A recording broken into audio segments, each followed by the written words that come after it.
The Incredibly Busy Mind of Bowen Bartholomew Crisp by Paul Russell and Nicky Johnston.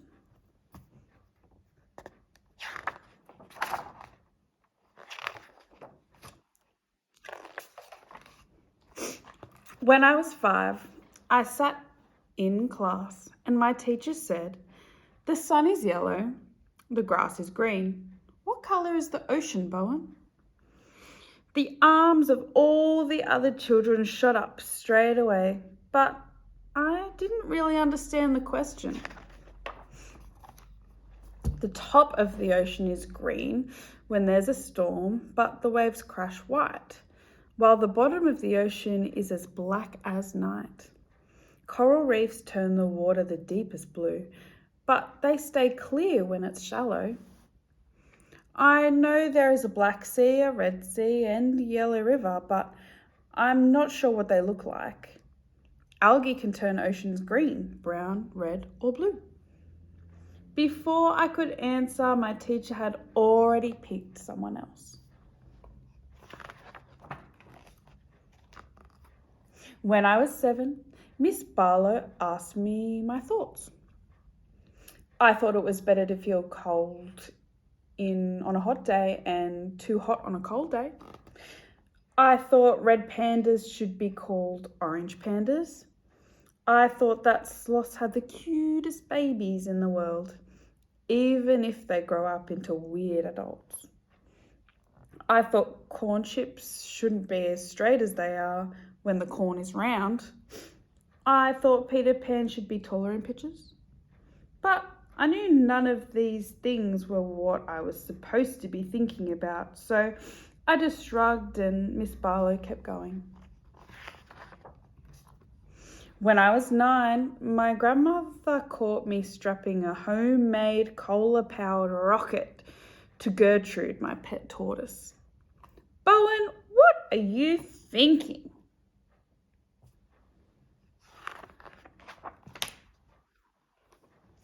What was I thinking? Mice, monkeys, chimpanzees, guinea pigs, rabbits, dogs, and frogs have all been to space, but not tortoises. Velocity equals distance divided by speed, but do the laws of aerodynamics apply to tortoises? Can a tortoise really beat a hare? Do tortoises need to wear helmets when they have shells? Is our backyard long enough for takeoff, or will I need to fix Mrs. McDonald's fence again? But Grandma just took Gertrude back inside and gave her a fresh lettuce leaf. She didn't even wait to hear what I was thinking. When I was 11, my mother was called to the school by my art teacher because I didn't finish my work. I had to write down what I saw, but I didn't have enough time to really look. Logan was a dog and Summer was the old man.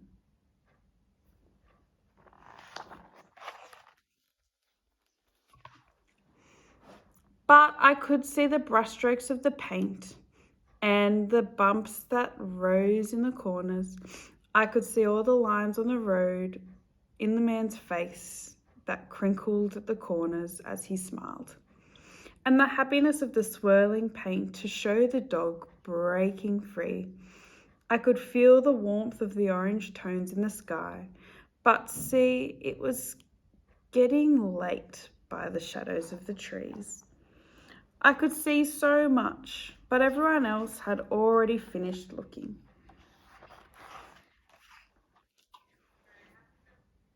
After another long school day, I lay on my bed and stared up at the ceiling.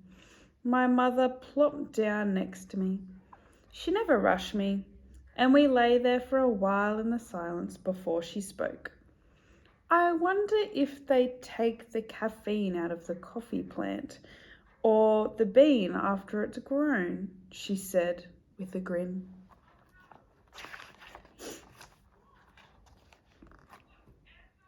It was a game we made up, and I loved it.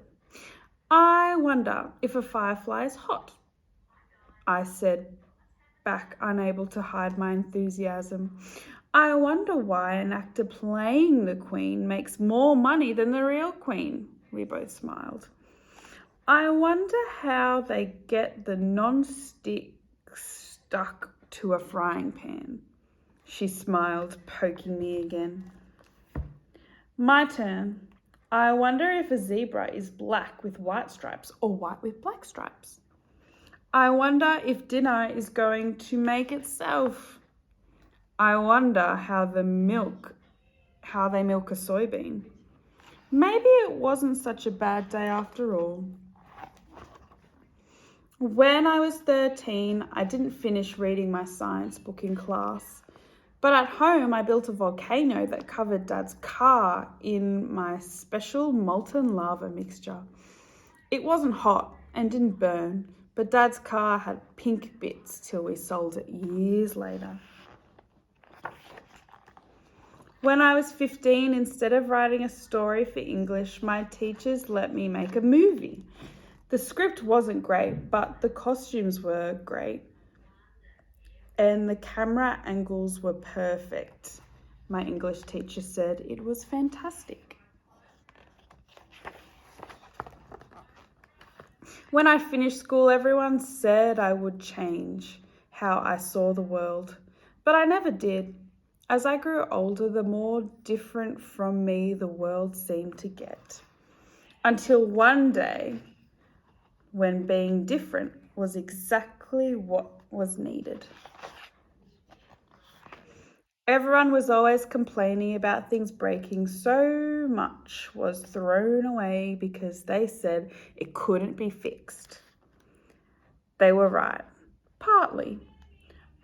It couldn't be fixed the same as it was, but maybe it could be fixed different.